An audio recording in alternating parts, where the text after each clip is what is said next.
السلام علیکم ورحمۃ اللہ وبرکاتہ۔ بسم اللہ الرحمن الرحیم۔ الحمد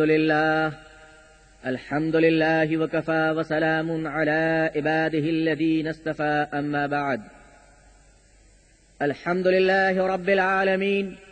والعاقبۃ للمتقین، والصلاة علی رسولہ محمد وعلی آلہ واصحابہ اجمعین۔ رب اشرح لی صدری ویسر لی امری واحلل عقدۃ من لسانی یفقهوا قولی۔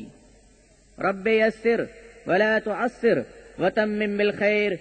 رب زدنی علما، رب زدنی علما، رب زدنی علما۔ اعوذ باللہ من الشیطان الرجیم، بسم اللہ الرحمن الرحیم۔ یا ایہا الناس اتقوا ربکم الذی خلقکم من نفس واحدة وخلق منها زوجها وبث منهما رجالا كثيرا ونساء، واتقوا الله الذي تساءلون به والأرحام إن الله كان عليكم رقيبا۔ صدق الله العظیم۔ معزز بزرگان محترم، نوجوانان اسلام، عزیزان گرامی، سامعین عزام، عمائدین شہر، پردہ نشین خواتین امت اسلامیہ، قرآن کریم کے چوتھے پارے سورہ نساء کی ابتدائی آیت کو میں نے پڑھا، جس کے اندر اللہ تعالی نے عورتوں اور مردوں کے تعلق سے فرمایا کہ اے اللہ کے بندوں، تم اللہ سے ڈرتے رہو کہ اللہ نے تم دونوں کو ایک ہی جنس سے پیدا کیا، اور مردوں کے لیے عورتوں کو پیدا کیا، اور عورتوں کے لیے مردوں کو پیدا کیا۔ اللہ تعالی نے اس نظام کائنات کا ایک عجیب سا اصول بنایا ہے، ایک عجیب سلسلہ بنایا ہے کہ پوری کائنات، پوری دنیا بڑی خوبصورت ہونے کے باوجود ایک عورت کے پھول کے بغیر یہ چمن بڑا سونا نظر آتا ہے، بڑا ویرانہ نظر آتا ہے۔ اور مرد جس کو اللہ تعالی نے قوام بنایا، اور قرآن کریم کے اندر کہا گیا کہ الرجال قوامون علی النساء، تمہیں عورتوں پر قوام بنایا گیا، اور پھر عورتوں کو مردوں کے اختیار میں دیا گیا، مردوں کی ذمہ داری میں عورتوں کو دی گئی، اور کہا گیا کہ یہ عورتیں تمہاری بیویاں بن کر تمہارے دل کے سکون کا باعث بنے، تمہارے غموں کو دور کر کر خوشیاں واپس لائیں، نفرتوں کے زہر میں محبت کے شبنم کو ملا کر تمہارے زندگی کے سکون کو تمہارے لیے قابل قبول کرائیں۔ اور یاد رکھو کہ زمانے میں تم جس طرح ترستے رہتے ہو، پریشان ہوتے رہتے ہو، اللہ تعالیٰ نے ایک دوا کے طور پر عورت کو بنایا، اور عورت جو ماں کی طرح پیش آئے اور ماں کی محبت اور مامتا دے، تو ایک بچوں کے لیے ضروری ہوتی ہے کہ اگر عورت ماں بن جائے تو وہ اپنی اولاد کے لیے ایک انتہائی رحم کا مینارہ ثابت ہوتی ہے۔ اے عورت بہن بن جائے تو بھائی کے لیے ایک بہترین بازو ثابت ہوتی ہے۔ اے عورت بیٹی بن جائے تو باپ کی آنکھوں کی ٹھنڈک ثابت ہوتی ہے، اور اے عورت اگر بیوی بن جائے تو اپنے شوہر کے گھر کو جنت بناتی ہے، اور بگڑے ہوئے شوہر کو ولی بناتی ہے، پاک باز بناتی ہے۔ بزرگان محترم، عزیزان ملت، اللہ تعالیٰ نے عورتوں کو بڑی نعمت بنایا، اللہ تعالیٰ نے عورتوں کو بڑی دولت بنایا، اور عورتوں کے تعلق سے نبی کریم صلی اللہ علیہ وسلم نے ارشاد فرمایا کہ اے لوگو، یہ بیٹیاں تمہاری، یہ عورتیں تمہاری، یہ دنیا میں اللہ کی نعمت ہے۔ حضور نے فرمایا کہ دنیا ایک بہترین نعمت ہے، اور اس دنیا میں سب سے بہترین نعمت ایک مسلمان کی نیک بیوی ہوا کرتی ہے۔ سورہ نساء کے اندر انہی حالات کی طرف، انہی بحث کی طرف پورے امت اسلامیہ کی توجہ کو مرکوز کرایا گیا، اور عورتوں کی شان کے بارے میں بتایا گیا۔ یہ عورتیں اول زمانے میں، دور اول میں بڑی ذلیل تھی، اسے بیٹی کہہ کر کوئی باپ پکارنا پسند نہیں کرتا تھا۔ ایک باپ یہ نہیں چاہتا تھا کہ میں کسی بیٹی کا باپ بنوں، کسی داماد کا شوہر بنوں، کسی داماد کا سسر بنوں۔ لیکن اس کے باوجود جب عورتوں پر ظلم و ستم بہت بڑھ گئے، اور اس دنیا میں نبی اکرم صلی اللہ علیہ وسلم تشریف لائے، اور آپ نے فرمایا کہ بیٹیاں زندہ دفن کرنے کے لیے نہیں ہیں، بلکہ اسے تم پالو پوسو کہ یہی بیٹیاں تمہیں جنت میں لے کر جائیں گی۔ عورتوں کو عزت عطا کیا نبی اکرم صلی اللہ علیہ وسلم نے اور فرمایا اے عورتیں تم پردے میں رہو، اپنے شوہر کے مال کی حفاظت کرو، ان کے بچوں کی پرورش کرو اور اپنے شوہر سے سچی محبت کرو، پھر جنت کے جس دروازے سے چاہو تم چلی جاؤ، تمہیں دنیا کی کوئی طاقت روک نہیں سکتی۔ مگر آج مزاج بدل گیا، موسم بدل گئے، نزاکتیں آ گئیں، تکبر نے پرورش پالی، گھمنڈ سے دماغ چڑھ گیا، دولت نے عقلیں خراب کر دی، بیوٹی پارلر کی یہ دیوانی عورتیں، میک اپ کے سامانوں کی مریدی عورتیں، ہاف اسکرٹ پہن کر گھومنے کا جنون پا کر چلنے والی عورتیں، جنہوں نے دنیا دیکھ لی اسٹار چینل کے ذریعے سے، امریکہ اور سوئٹزرلینڈ کے ننگے پن اور برہنہ پن کو دیکھ لیا، اور نہ پوچھئے ٹیلی ویژن نے ان کے دماغ کو کتنا خراب کیا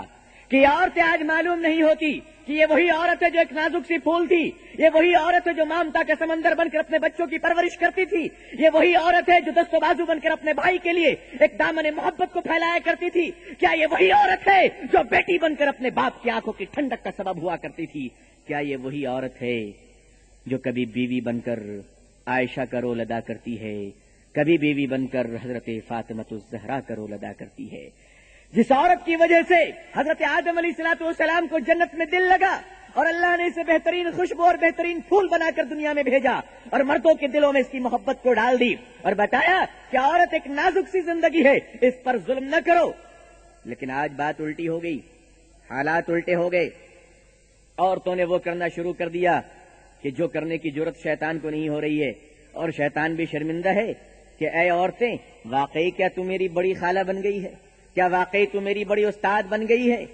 آج تو مرد ان کے غلام بن گئے ہیں، عورتیں ان کے سروں پہ بیٹھ گئی ہیں، نہ پوچھے کس قدر گھروں میں بغاوتیں ہوتی ہے، پھولوں سے نزاکت ختم ہوئی، پتھر کے صنم کا دور آیا، عورت میں جہالت در آئی، مردوں پہ ستم کا دور آیا۔ آج عورتیں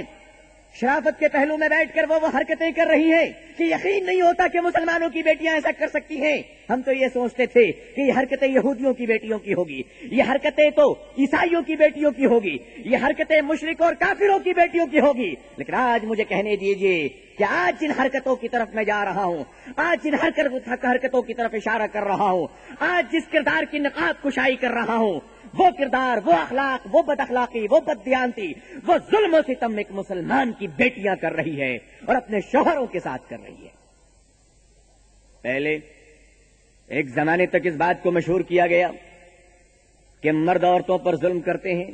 غریب کی جورو سب کی بھابھی ہوتی ہے، تھوڑا بھی ظلم ہو جائے، تھوڑی بھی کچھ گڑبڑ پیدا ہو جائے،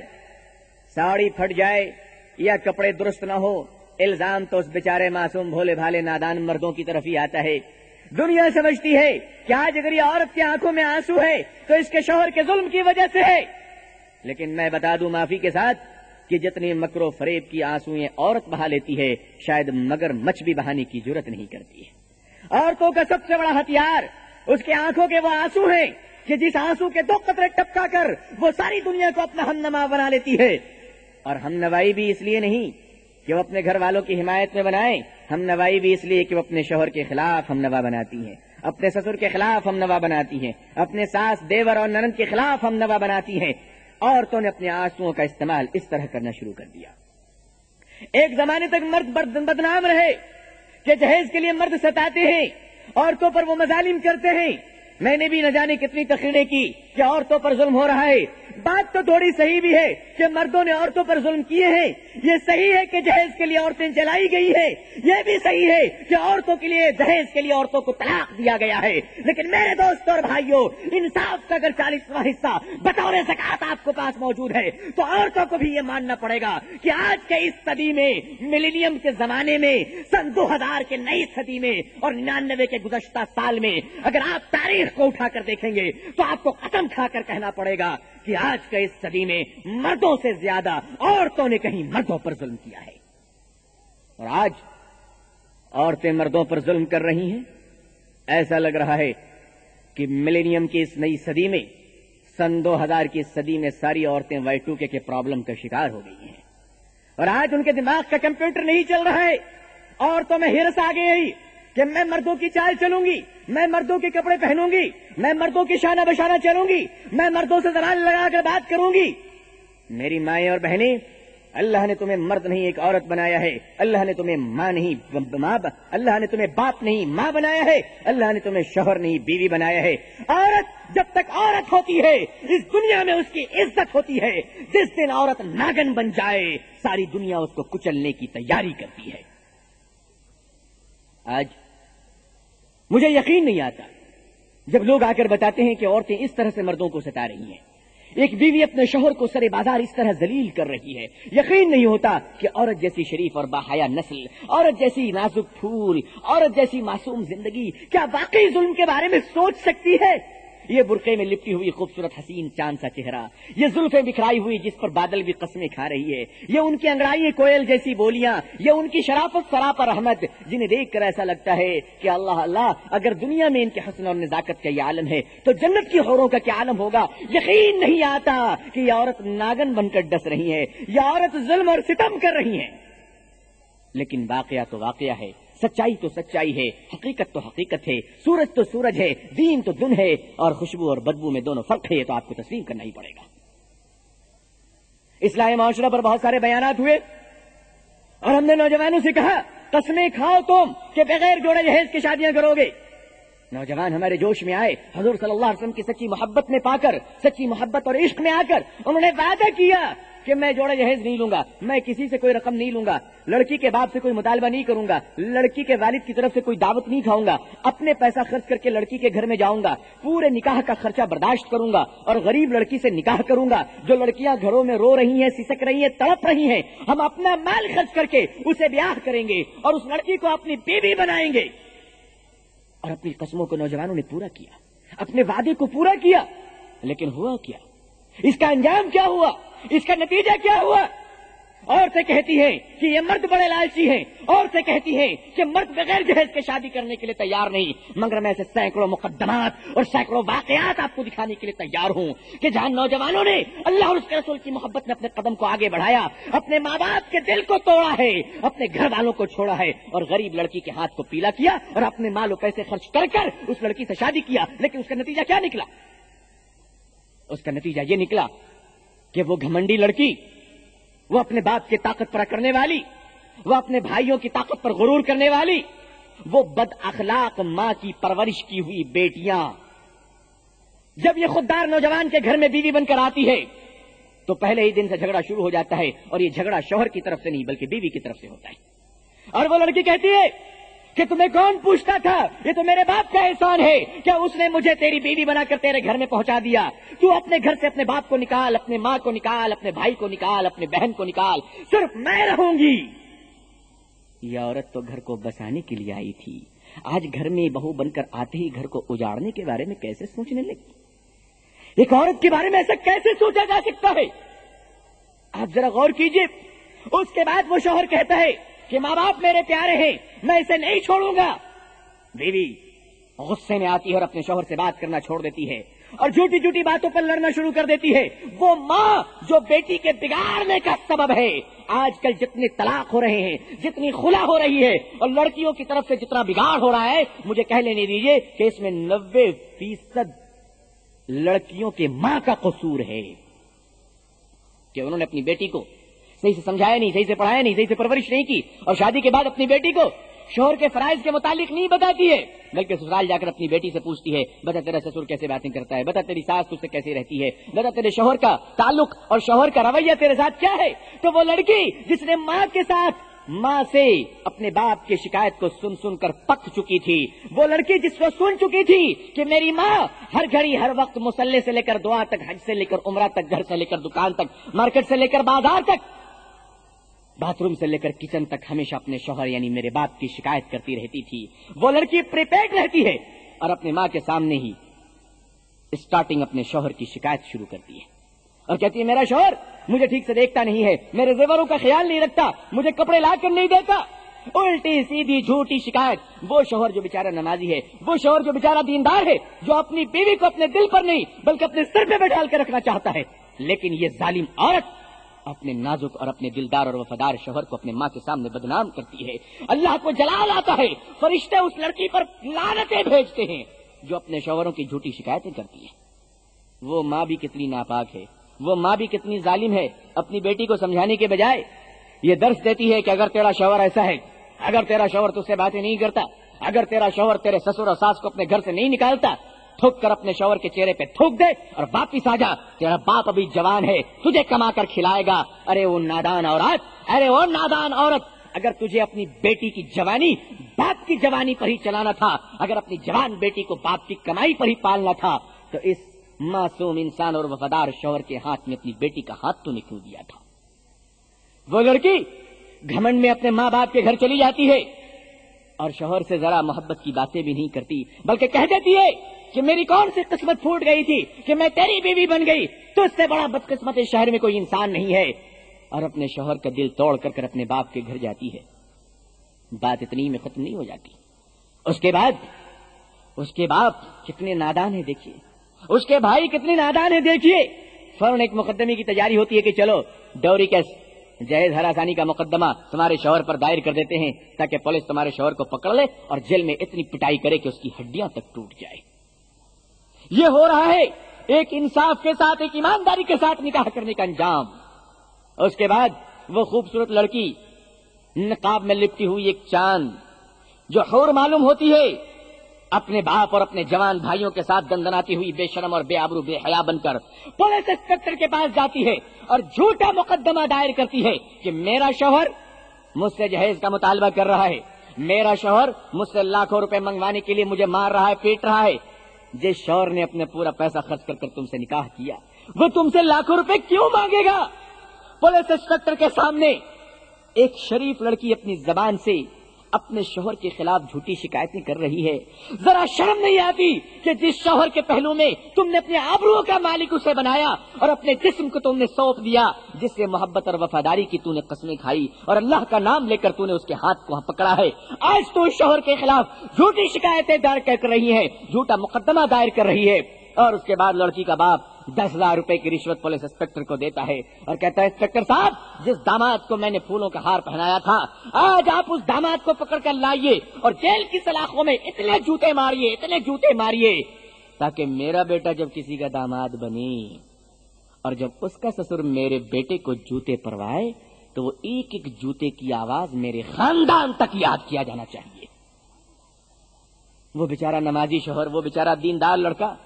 جس نے محبت اور اسلام کے خاطر نکاح کیا تھا، آج اس کا انجام یہ ہو رہا ہے کہ جھوٹے مقدمات میں اس کو پھنسا کر ہاتھوں میں ہتکڑیاں لگا کر جیل کی سلاخوں میں اسے ڈال دیا جا رہا ہے۔ عورتیں اور وہ لڑکی بڑا تکبر میں خوش ہوتی ہے کہ چلو میں اپنے شوہر کو جیل میں بھجوا دیا، اپنے سسر کو جیل میں بھجوا دیا۔ ارے وہ لڑکی، ارے وہ نادان لڑکی، تجھے اپنے حسن پر بڑا گھمنڈ ہے، تجھے اپنی جوانی پر بڑا ناز ہے، کب تک تیرا حسن باقی رہے گا، کب تک تیری جوانی باقی رہے گی؟ یاد کر کہ جب تیرے چھوٹے چھوٹے بھائی جوان ہوں گے اور ان کی بیویاں جب تیرے گھروں میں آئیں گی تو تجھے لات مار کر نکال دیا جائے گا، کہا جائے گا یہ گھر ہمارا ہے، تو نکل چل۔ حسینوں، اپنے مستقبل کا چہرہ شام میں دیکھو، زبان سے ڈوبتے سورج کا منظر کچھ نہیں کہتا۔ آپ سمجھتی ہیں کہ آپ کا حسن ہمیشہ برقرار رہے گا، آپ کی جوانی ہمیشہ برقرار رہے گی، اور یہ ظلم جو آپ نے کیا ہے، اس ظلم کی پکڑ اللہ کے سامنے نہیں ہوگی۔ خون تو پھر خون ہے، جب ٹپکے گا تو جم جائے گا، ظلم تو پھر ظلم ہے، جب بڑھے گا تو ختم ہو جائے گا۔ آج یہی باتیں ہیں، اور پھر عدالت میں بات پہنچتی ہے اور وہاں وہ لڑکی اپنے اس شوہر کے خلاف جھوٹی باتیں کہہ رہی ہے جس شوہر نے کبھی ہاتھوں میں سگریٹ نہیں پکڑا۔ اس کی بیوی کھڑے ہو کر کہتی ہے کہ میرا شوہر شراب پی کر آتا ہے۔ ذرا آپ سچ بتائیے، اس نوجوان کا دل کتنا ٹوٹ جاتا ہوگا کہ میں نے تجھے اپنی بیوی بنایا، شراب کی بوتل تک کو میں نے کبھی نہیں دیکھا ہے، آج بیوی کھڑی ہو کر مقدمے میں جھوٹی باتیں کہہ رہی ہے کہ میرا شوہر شراب پی کر آتا ہے اور مجھے مارتا ہے، مجھے ستاتا ہے۔ اگر یہی حالات رہی اور عورتوں کا ظلم اسی طریقے سے بڑھتا رہا، عورتوں کے نخرے اسی طرح سے بڑھتے رہے، تو آپ یقین مانیے نوجوانوں کے دلوں سے بھروسہ اٹھ جائے گا اور یہ نوجوان گھبرائیں گے کہ کس لڑکی سے میں نکاح کروں، کیونکہ دیکھنے میں تو ہر ایک شریف معلوم ہوتی ہے، حقیقت تو بعد میں نظر آتی ہے۔ دیکھنے میں سبھی میٹھی میٹھی باتیں کرتی ہیں، شکل تو ہر ایک کی چاند جیسے چمکدار اور ستارے جیسے درخشاں ہوتے ہیں، زلفیں تو ہر ایک کی ناگن جیسی باتیں کرتی ہیں، لیکن بھروسہ کس پر کیا جائے، کس پر یقین کیا جائے؟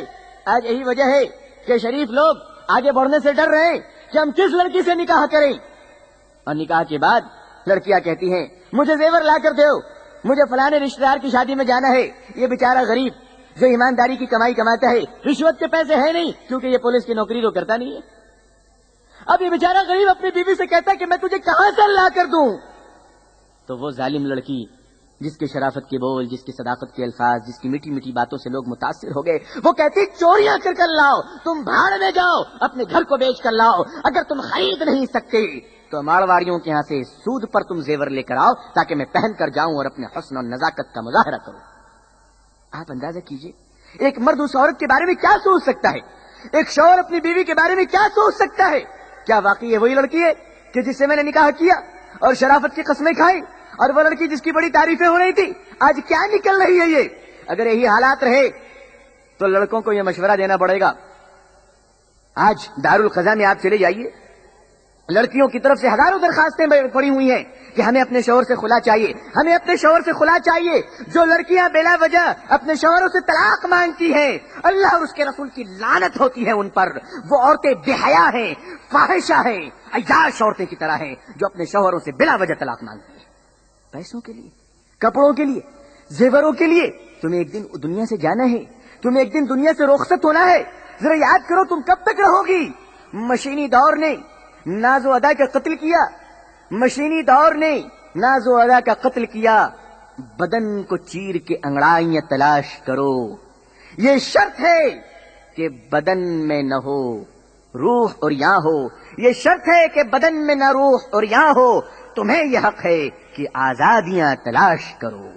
عزیزان ملت، روزانہ ایسے واقعات منظر پہ آ رہے ہیں کہ لڑکیوں کی جانب سے اپنے شوہر اور ان کے بزرگ والدین پر ظلم و تشدد کیا جا رہا ہے، انہیں ناکردہ گناہوں کی سزائیں دی جا رہی ہیں، انہیں سر عام ذلیل کیا جا رہا ہے۔ تکبر کے نشے میں مغرور لڑکی رشوت کے زور پر اپنے وفادار شوہر اور بے گناہ ساس سسر کو جیل کے سلاخوں میں ڈال کر سسک سسک کر رونے پر مجبور کر دیتی ہے۔ پولیس آتی اور لے کر چلی جاتی ہے، پولیس کو اتنا احساس بھی نہیں کہ سچائی کا معائنہ کرے، سچائی کی تحقیق کرے۔ بس ایک لڑکی نے رو دیا، دھو دیا، آنکھوں سے آنسو کو ٹپکا دیا، تو آپ کیا سمجھتے کہ آنسو سچائی کے قطرے ہیں؟ آپ کو تحقیق کرنی چاہیے۔ اس لڑکے کے والدین جو بوڑھے ہیں، بیمار ہیں، ہارٹ پیشنٹ ہے، شوگر پیشنٹ ہے، ان کو لا کر پولیس اسٹیشن میں بیٹھایا جاتا ہے۔ اس کا مطلب تو یہ نہیں ہے کہ ڈوری کیسز کا اس طرح سے مس یوز کی جائے اور پولیس اسٹیشن سے لے کر عدالتوں تک اس کا جھوٹ اور غلط استعمال کیا جائے۔ اگر یہی حالات رہے، اگر یہی کیفیت رہی، اگر یہی ظلم کے پہاڑ اسی طریقے سے توڑے جاتے رہے تو ایک زمانہ آئے گا کہ ہمیں لڑکوں کو مشورہ دینا پڑے گا کہ نوجوانوں، اپنے نکاح کرنے سے قبل، شادی کرنے سے قبل، شادی محل میں پہنچنے سے پہلے، مولانا صاحب کے نکاح پڑھانے سے پہلے سیدھا عدالت جانا اور عدالت سے اینٹی سپیٹری بیل حاصل کرنا، یعنی کہ قبل از گرفتاری ضمانت۔ عدالت سے کہنا میلاد مجھے بیل دیجئے، کہا کیوں؟ کہا میں نکاح کرنے جا رہا ہوں، 1 ہفتے کے بعد وارنٹ آ سکتا ہے جہیز ہراسانی کا مقدمہ کا۔ شادی سے پہلے بیل لے کر بیٹھنا پڑے گا تاکہ اگر پولیس آئے تو لڑکے کہیں کہ میں نکاح سے 1 ہفتہ پہلے میں نے اینٹی سپیٹری بیل لے لیا تھا، لہذا تم مجھے اریسٹ نہیں کر سکتے۔ یہ حالات آ جائیں گے، بھروسہ اٹھ جائے گا، نکاح ایک مذاق بن جائے گا، بات بات پر طلاقیں لی جا رہی ہے، بات بات پر گھر اجڑ جا رہے ہیں، بات بات پر محبت کی دنیا بگڑ جا رہی ہے، بات بات پر انسانیت کا جنازہ اٹھ رہا ہے، بات بات پر شریف شرافت ننگی ہوتی چلی جا رہی ہے۔ کوئی انتہا ہے؟ ایک عورت سے ایسی امید کس طرح کی جا سکتی تھی؟ اور تھوڑی تھوڑی باتوں میں بس مرد کو بدنام کیا جاتا ہے کہ ظلم مرد نے کیا ہے، ہم آہ بھی کرتے ہیں تو ہو جاتے ہیں بدنام، وہ قتل بھی کرتے ہیں تو چرچا نہیں ہوتا۔ اور لڑکیوں کے والدین اس سلسلے میں بہت حد تک ذمہ دار ہوتے ہیں۔ اگر والدین اپنی بیٹیوں کو یہ سبق دیں کہ جہاں برتنیں ہوتی ہیں وہاں آواز آتی ہے، جہاں آگ جلتی ہے وہاں تھوڑی سی گرمی بھی ہوا کرتی ہے، جب دن آئے گا تو روشنی پھیلے گی، جب سورج نکلے گا تھوڑی سی گرمی آئے گی۔ میاں بیوی جب ایک ساتھ رہیں گے تو تھوڑے بہت محبت اور پیار کے ساتھ ساتھ تھوڑی بہت کشیدگی اور جھگڑا بھی ہوا کرے گا۔ کیا تمہارے اندر جھگڑا نہیں ہوا؟ کیا تیرے ماں باپ نہیں لڑتے تھے؟ جھگڑے کا یہ مطلب تو نہیں کہ گھر کو اجاڑ دیا جائے، جھگڑے کا یہ مطلب تو نہیں کہ شوہر کو جیل کی سلاخوں کے پیچھے ڈال دیا جائے، جھگڑے کا یہ مطلب تو نہیں ہے کہ اپنے ساس سسر کو ذلیل کیا جائے۔ جھگڑے تو ہوتے ہیں، کون مجرم ہے کسے سامنے لایا جائے، کون مجرم ہے کسے سامنے لایا جائے، کتنے چہروں سے نقابوں کو ہٹایا جائے، کہاں کہاں بتاؤ۔ اور اس کے بعد آج عورتوں میں ایک بڑا شوق چل پڑا ہے گھروں سے نکلنے کا، ملازمت کرنے کا، آزادی کی راہوں پر چلنے کا، بچوں کی پرورش کا شوق اس عورت میں نہیں ہے۔ اب یہ عورت ماں نہیں بننا چاہتی، یہ عورت پرائم منسٹر بننا چاہتی ہے، یہ عورت ایک شریف بیوی نہیں بلکہ ایک ریسپشنسٹ بننا چاہتی ہے، یہ عورت ایک سچی بیٹی اور بہن نہیں بلکہ فیکٹریوں کی مینیجر بننا چاہتی ہے۔ بہت اچھی بات ہے، بڑا شوق ہے آپ کو۔ آج میک اپ کی دنیا بہت آگے بڑھ گئی، ریولان کمپنی سے لے کر پیرس کے تمام میک اپ کمپنیوں نے آج اتنا پروفٹ کمایا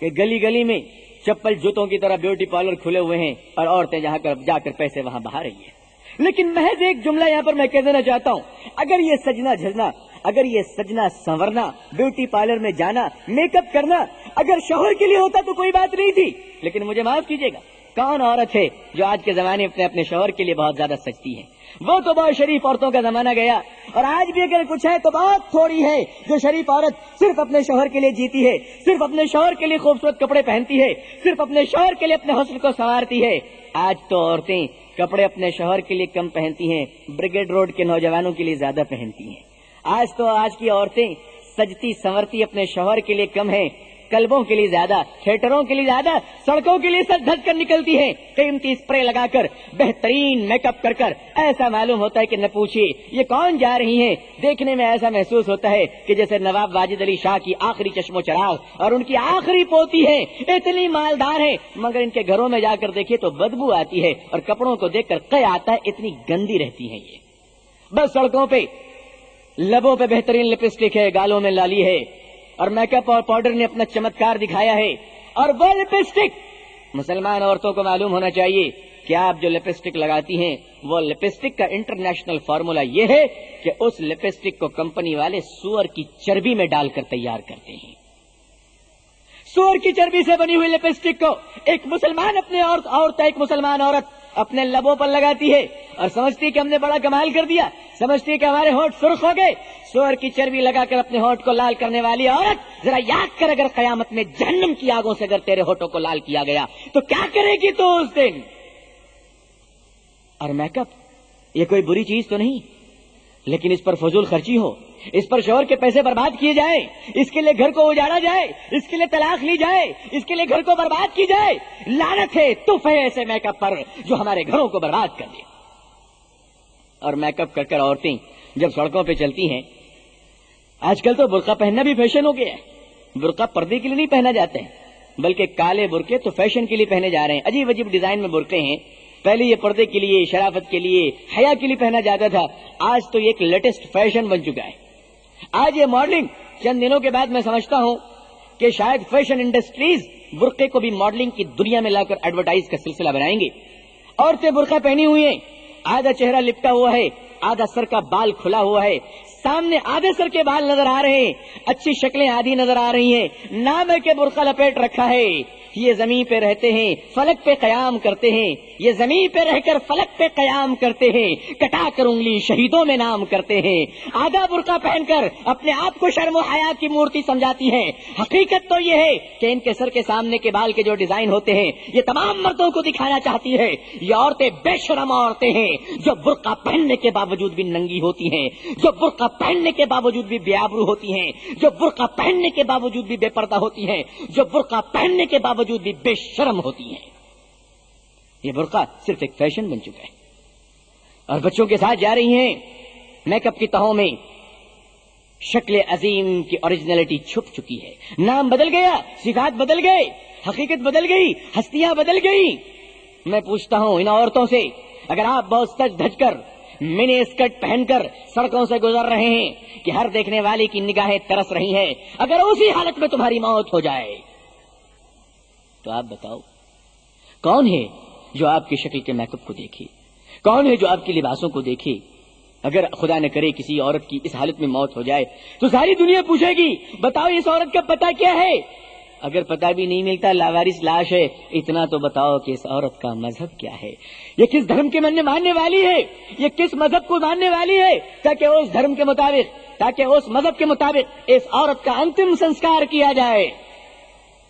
یہ ہے اس کی حقیقت، یہ ہے اس کا ایک پس منظر، یہ ہے اس کا ایک وجود۔ اور یہ عورتیں اپنے گھروں کو چھوڑ کر، اپنے بچوں کو چھوڑ کر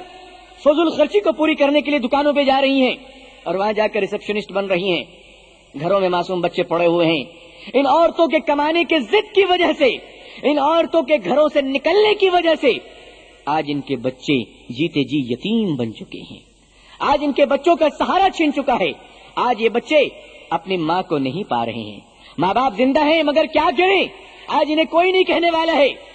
اور کچھ مرد بھی ایسی عورتوں کو پسند کرتے ہیں کہ جو عورتیں سڑکوں پہ چلیں, دھوم دھام سے اپنے حسن کا مظاہرہ کریں, وہی عورتیں میں پسند آتی ہے. ذرا آپ اندازہ کیجئے, میں آپ سے ایک فیصلے کی بات جاننا چاہتا ہوں, آپ کو کون سی خاتون پسند ہے؟ آپ کو کون سی عورت پسند ہے؟ وہ خاتون جو انتہائی وفاداری کے ساتھ اپنے شوہر کی خدمت میں شربت پیش کرتی ہے, یا وہ خاتون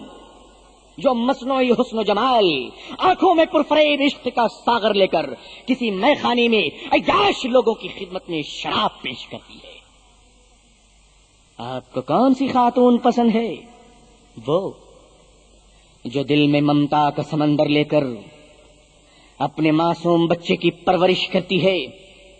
اور اسے مستقبل کا ولی بناتی ہے, اسے مستقبل کا خواجہ بناتی ہے, اسے مستقبل کا غوث بناتی ہے, اسے مستقبل کا بزرگ بناتی ہے, اسے مستقبل کا عالم بناتی ہے, اسے مستقبل کا حافظ بناتی ہے؟ یا وہ خاتون جو کپڑوں کی طرح وفاداریاں بدلتی ہو, موسم کی طرح نگاہیں پلٹتی ہو اور ایک ناگن کی طرح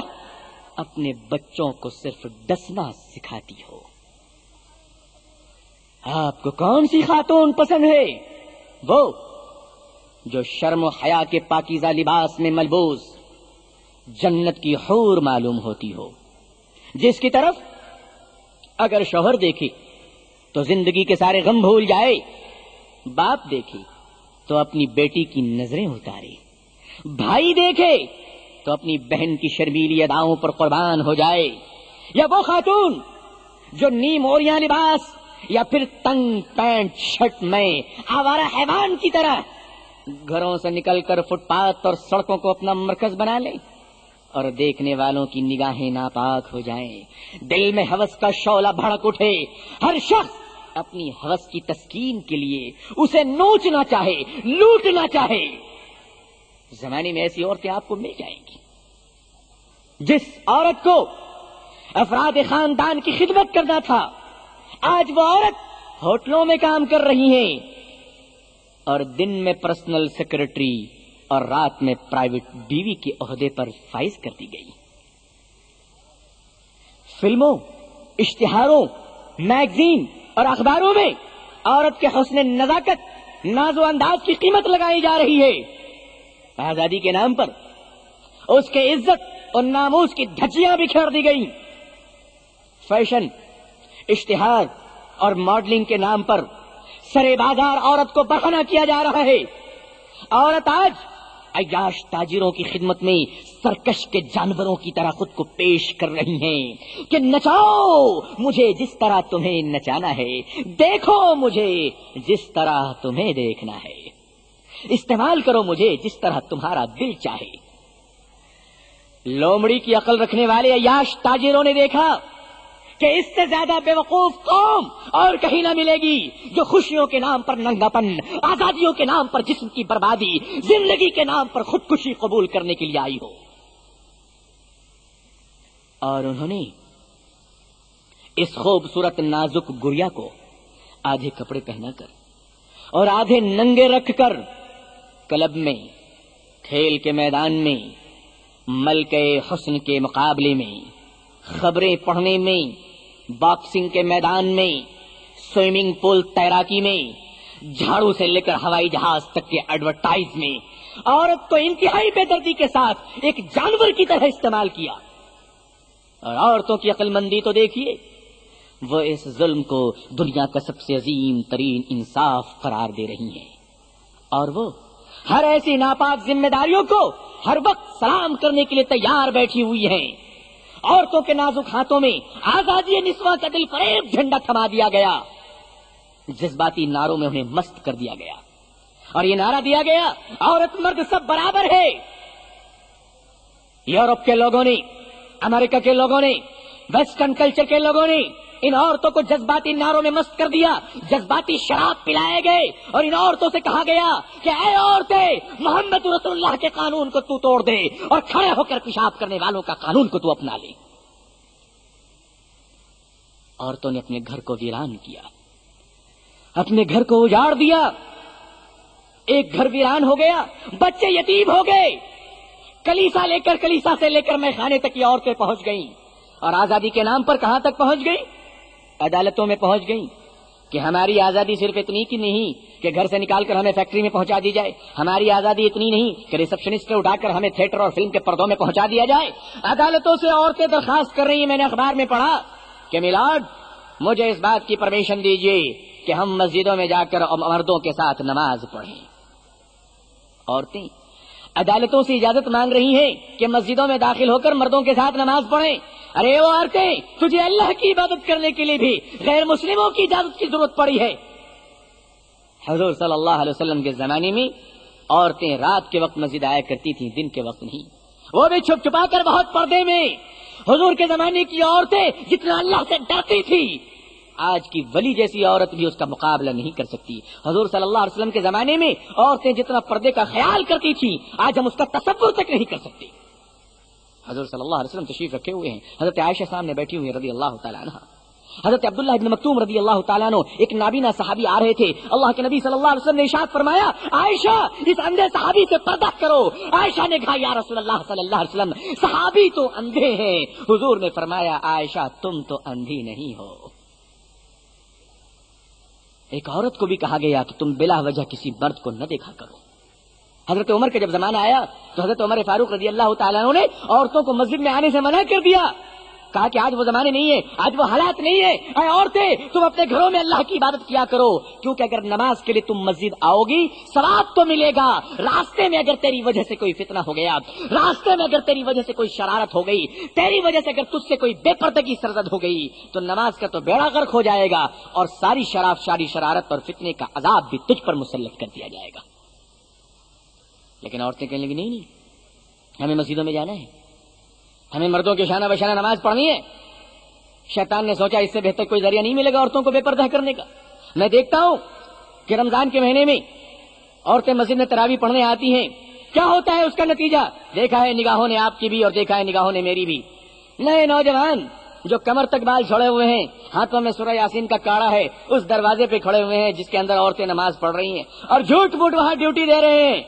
تحفظ کے نام پر، سیکورٹی کے نام پر۔ اور پوچھئے ان نوجوانوں سے کہ تم یہاں کیوں کھڑے ہوئے ہو، تو وہ کہتے ہیں کہ میری بہن ہے، میری ماں ہے، حقیقت میں اس کی کوئی بھی نہیں ہے اندر میں،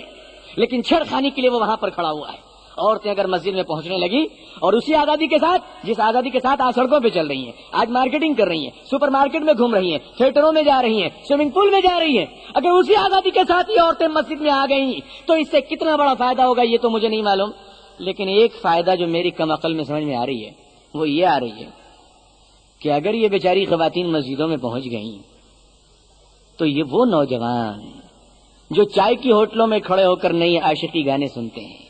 جو حجام کی دکانوں میں کھڑے ہو کر اپنے ہیئر اسٹائل کو ایوری ڈے چینج کیا کرتے ہیں، یہ سارے نوجوان چائے کی ہوٹلوں کو چھوڑ دیں گے، حجام کی دکانوں کو چھوڑ دیں گے، سب ٹوپی کرتا پیجامہ پہن کر وضو بنا کر سیدھا مسجد میں جا کر بیٹھ جائیں گے کہ اب وہ سارے آئٹم جو سڑکوں میں ملا کرتے تھے اللہ نے سب مسجد میں بھیج دیا ہے، اب ہمیں چائے کی ہوٹلوں میں کیا ضرورت ہے۔ اور ان نوجوانوں کو اگر کوئی بلائے کہ آ جاؤ 1:30 بجے میرے گھر پہ، کہیں تو بیوقوف ہو، 1:30 بجے ظہر کی نماز کا وقت ہوتا ہے، اور میں تو اس مسجد میں نماز پڑھتا ہوں کیونکہ اس مسجد میں فلانے محلے کی عورتیں تشریف لاتی ہیں، فلانے نسل کی خواتین آتی ہیں، تو سڑک کو ناپاک کیا، مسجد کو بھی اب آوارہ گردی کا مرکز بنایا جا رہا ہے۔ مسجد میں بہت کم ایسا ہوتا ہے کہ جہاں پردے کے ساتھ نماز ہوتی ہے، اگر واقعی پردے کا مکمل خیال کیا جا رہا ہے تو کوئی اعتراض کی بات نہیں ہے، لیکن اب تک تجربہ یہ دیکھ رہا ہے کہ پردے کا کوئی خیال نہیں ہو رہا ہے، ہو بھی رہا ہے اگر پردے کا تو نکلتے وقت بے پردگی ہوتی ہے، 60 سال کی بوڑھی ماں نقاب میں ہوتی ہے، 16 سال کی جوان بیٹی بغیر برقعے کے نماز میں آتی ہے۔ حالانکہ ماں سے زیادہ پردے کی اس کنواری لڑکی کو ضرورت تھی، لیکن ماں کہتی ہے تجھے پردے کیا ضرورت ہے، میرا تو نمبر چل گیا، اب تو تیری لاٹری لگنے والی ہے، تو بھی پردے میں آ جائے گی تو لاٹری کہاں سے لگے گی۔ مسلمان گھروں میں آج جو بے حیائی کا مظاہرہ کیا جا رہا ہے اور عورتیں اس کی ذمہ دار قرار دی جا رہی ہیں، 100% خواتین ذمہ دار ہیں۔ اور اس کے بعد مسلمان عورتوں میں ایک بڑا فیشن، ویسے تو ساری عورتوں میں پڑ چکے ہیں، لیکن مسلمان عورتیں ذرا زیادہ ذمہ دار ہیں، کیونکہ یہ حضور صلی اللہ علیہ وسلم کی امت ہے، حضور کی بیٹیاں ہیں صلی اللہ علیہ وسلم کی۔ مردوں کا لباس پہننے کا بڑا شوق چل پڑا، جینس پینٹ جینس شرٹ اور پہن کر چل رہی ہے۔ یہ تو اللہ کا شکر ہے کہ مردوں کو یہ جنون نہیں پڑا، ورنہ اگر واقعی کمپٹیشن شروع ہو جاتے کہ لڑکیاں لڑکوں کے لباس کو پہنی ہوئی ہیں، اللہ نے لڑکوں کو بچا لیا، ورنہ یہ بھی شلوار جمپر پہن کے گھومتے ہوئے نظر آتے، اور بوڑھے لوگ بھی اچھی اچھی سلک کی ساڑیاں پہننے ہوئے نظر آتے، کہتے بھائی یہ کمپٹیشن کا دور ہے، برابر کا زمانہ ہے اور برابر ہی کر رہا ہو۔ خدا نے مردوں کو لالچ سے بچایا اور اللہ نے ہم نوجوانوں کی حفاظت کی، ورنہ اگر یہ نوجوان بہترین چوڑی دار شلوار جمپر میں ہوتے تو یقین مانیے ہم منہ دکھانے کے قابل نہ ہوتے کہیں پر۔ لیکن یہ جنون، یہ لالچ تو لڑکیوں میں کہ وہ ہمارے لباسوں کو پہن رہی ہیں۔ ہمارے نوجوان تو بیچارے بڑے سیدھے سادے ہوتے ہیں، بھولے والے ہوتے ہیں، ان کو کچھ نظر نہیں آتا، بس جہاں گئے وہیں شروع ہو گئے، کچھ نہیں دیکھا کہ یہ برقعے میں اپنے گھر کے لوگ ہیں یا غیروں کے لوگ ہیں۔ آئیڈینٹیفیکیشن بھی بڑا مشکل ہو جاتا ہے۔ یہ بیچارے بڑے سیدھے سادے نوجوان، ایک بس اسٹاپ میں من چلا نوجوان کھڑا ہوا تھا، 60 سال کی ایک بڑھیا، لیکن میک اپ اتنا زبردست کی تھی کہ عمر کا اندازہ لگانا مشکل تھا۔ 50% ڈسکاؤنٹ دو یا 25% ڈسکاؤنٹ دو، یقین مانیے میرا خیال ہے شاید 18 اور 20 سال کے درمیان معلوم ہوتی ہوں گی۔ نوجوان کا دل آ گیا، انہوں نے گنگنانا شروع کیا کہ رفتہ رفتہ میری نظر کسی سے لڑی ہے۔ بڑھیا نے سن لیا اور پلٹ کے کہا کمبخت، جس سے تیری نظر لڑی ہے وہ تیری ماں سے بھی بڑی ہے، تو کس سے نظر لڑا رہا ہے؟ یہ بیچارے بھولے والے نوجوان، ان کو زیادہ کچھ سمجھ میں نہیں آتا، بس یہ جہاں تہاں جا کر اپنی نظروں کو خراب کرتے ہیں۔ میں تو نوجوانوں سے درخواست کروں گا کہ کم از کم اگر یہ عورتیں بے حیا بن رہی ہیں، یہ عورتیں اگر بے شرمی کر رہی ہیں، تو آپ کم سے کم حیا میں آ جاؤ، آپ کم سے کم شرم میں آ جاؤ، اور آپ یہ بتاؤ کہ ہماری نظریں آوارہ نہیں ہیں، ہمارے کردار خراب نہیں ہے۔ انشاءاللہ اگر نوجوانوں نے پرہیز کرنا شروع کر دیا، اور ہر شوہر اپنی بیوی کو، ہر باپ اپنی بیٹی کو، ہر بھائی اپنے بہن کو اگر اس طرح سے کنٹرول کرنا شروع کیا، تو یقین مانیے کہ پھر ایک سماج میں سدھار آ جائے گا، نوجوانوں میں اصلاح آ جائے گی، عورتوں کے اندر پردہ اور حیا آ جائے گا۔ لیکن آج بالکل الٹا ہوتا ہوا نظر آ رہا ہے کہ جو پہلے الٹی سیدھی حرکتیں ہوا کرتی تھی، آج اس کے ذمہ دار خواتین بنتی چلی جا رہی ہیں، شوہروں کی عزت دلوں سے چلی گئی اور اسی لیے گھر اجڑ گیا، تعلقات اچھے نہیں ہیں، تنگ کپڑے پہن کر سڑکوں میں جا رہی ہیں۔ ذرا خیال نہیں آتا، حضور صلی اللہ علیہ وسلم نے فرمایا کہ قیامت جب قریب آئے گی تو عورتیں کپڑا پہننے کے باوجود ننگی ہوں گی۔ صحابہ نے عرض کیا کیوں؟ کیا وہ کپڑے نہیں پہنیں گی؟ فرمایا کپڑے تو پہنیں گی، یا تو بہت پتلے کپڑے پہنیں گی جس میں ان کا جسم نظر آئے، یا اتنے ٹائٹ اور تنگ کپڑے پہنیں گی کہ جس میں جسم کا ساخت نظر آئے۔ فرمایا ایسی عورتیں کپڑا پہننے کے باوجود ننگی ہیں، اور قیامت کے دن جہنم کی آگوں میں یہ عورتیں جلائی جائیں گی اور انہیں کوئی بچا نہ پائے گا۔ میری خواتین، امت اسلامیہ اور ماں بہنوں سے میں درخواست کروں گا کہ آپ اپنے کردار کو سنواریے اور نئی نسل کے جوانوں پر رحم کیجیے، مردوں پر رحم کیجیے، اپنے کردار کو درست کیجیے۔ اور مردوں سے بھی میں درخواست کروں گا کہ اپنے گھروں پہ نظریں رکھیں، کردار کو سنوارے۔ اللہ تعالیٰ پوری دنیا کے مسلمان عورتوں کو حضرت عائشہ کی زندگی نصیب فرمائے، حضرت فاطمہ کا طریقہ نصیب فرمائے۔ اللہ مسلمانوں کو اور مسلمانوں کی عورتوں کو اور اولادوں کو نماز قائم کرنے کی توفیق عطا فرمائے۔ اللہ تعالیٰ ہمیں اور آپ کو کہنے سننے زیادہ عمل صالح کی توفیق عطا فرمائے۔ آخر دعوانا الحمدللہ رب العالمین، والسلام علیکم ورحمۃ اللہ وبرکاتہ۔ خواتین و حضرات، ایمان اور روح کی تازگی کے لیے ہمارے یہاں تشریف لائیے۔ ہمارا پتہ مینار الیکٹرانکس پاور ہاؤس کے سامنے، Kalyan road, Bhiwandi, Maharashtra, India. Mobile number 9823250416 9823250416۔ Proprietor Mohammad Yaqub Khan Azmi.